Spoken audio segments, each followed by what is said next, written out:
Hello, today I'm going to talk about easy steps for starting an email list. Hi, I'm Olivia. I know a lot of random things about a lot of random things, and I'm just going to share it here with you.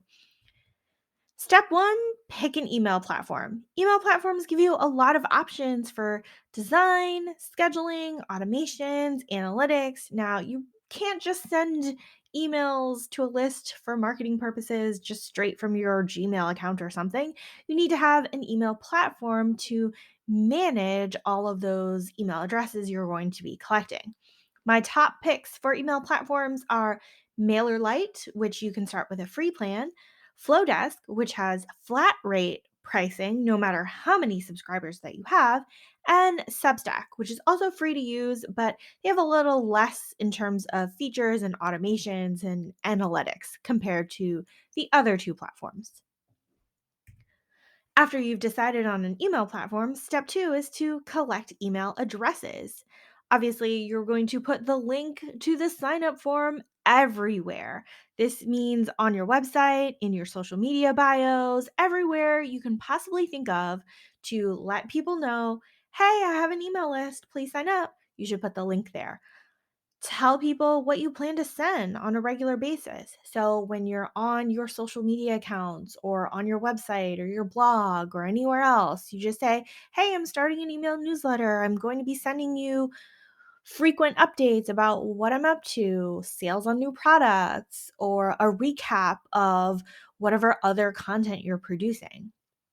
Plus, to help entice people to join your email list, try to provide something valuable that they'll want to receive right away, like some sort of free download or resource guide, a checklist, things like that.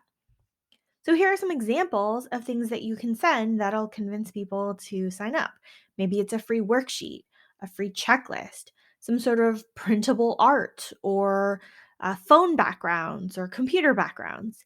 Maybe it's some bonus or behind the scenes material, an instructional ebook, or even an email challenge or reminders like a 30-day challenge, a 7-day challenge.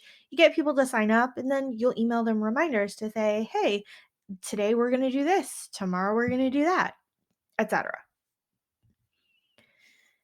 Once you've started collecting email addresses, what you want to set up on the back end is a welcome email that will go out automatically when people sign up for your list.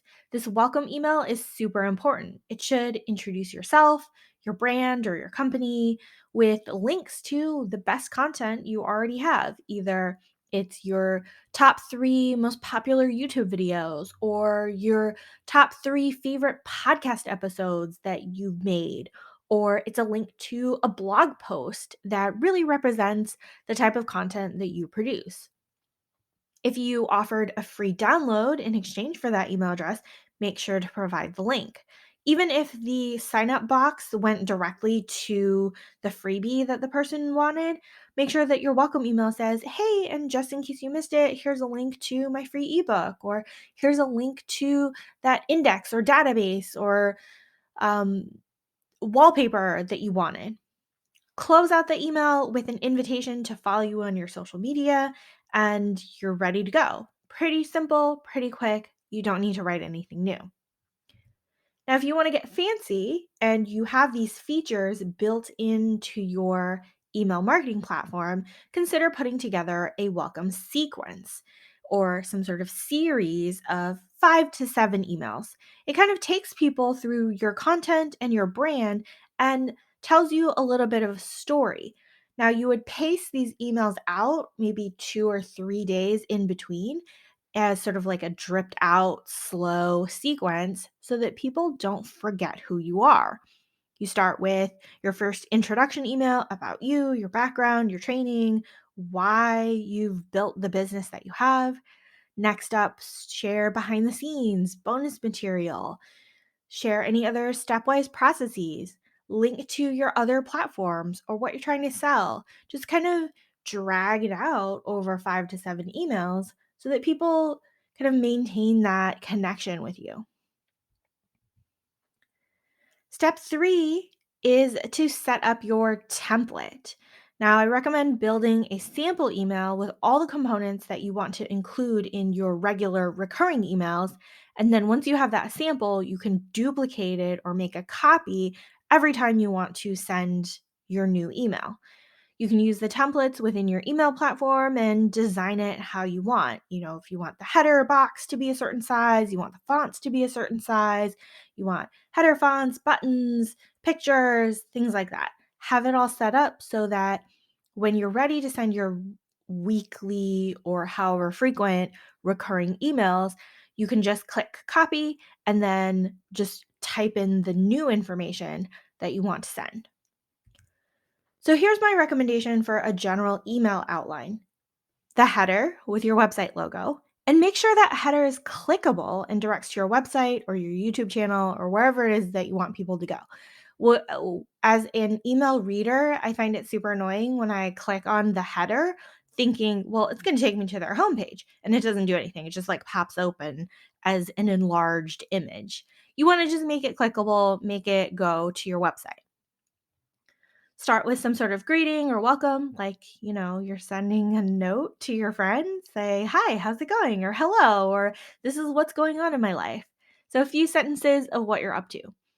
Then jump into your main content, and we can look at the next page for some recommendations, and then the footer with your contact information and social media links.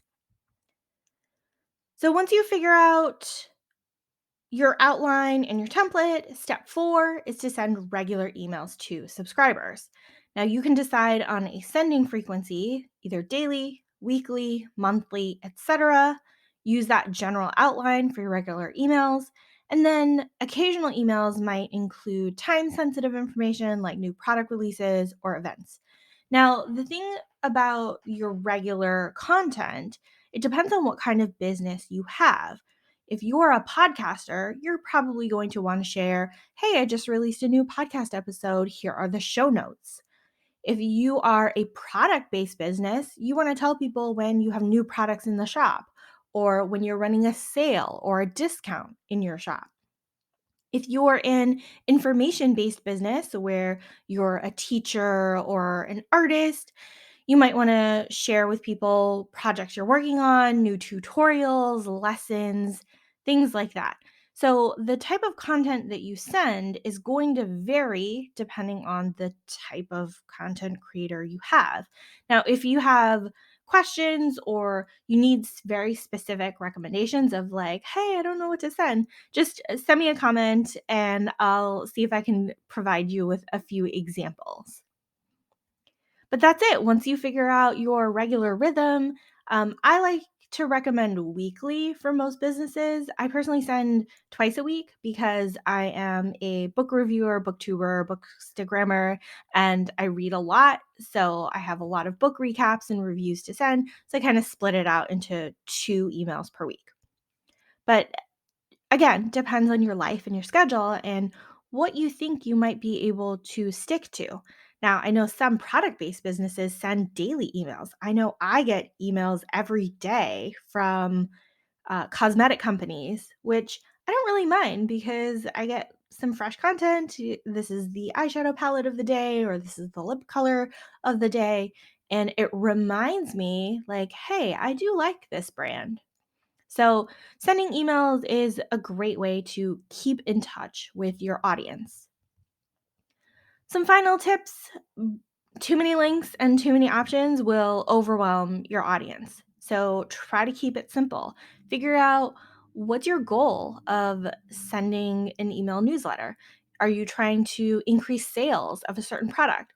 Now, when that cosmetic company sends me an email and says, "This is the eyeshadow palette of the day," they basically have one goal. They want me to buy that one eyeshadow palette.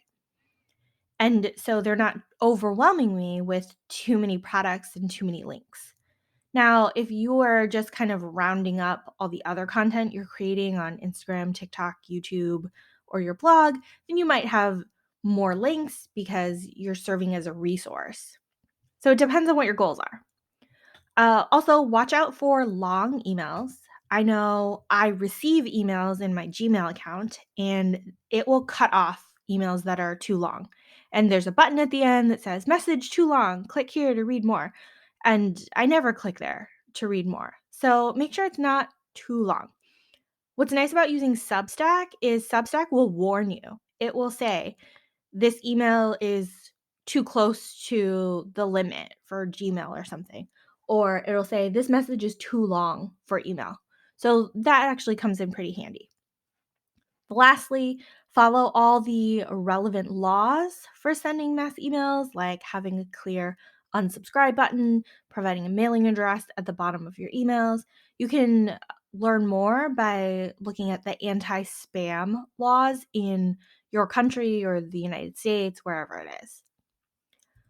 So, just as a reference guide for you, you can download a PDF mini guide comparing 3 different email platforms, the MailerLite, Flowdesk, and Substack, which are my favorites.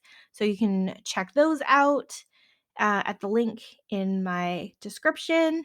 So again, this is just another plug for the mini guide comparing those 3 email platforms.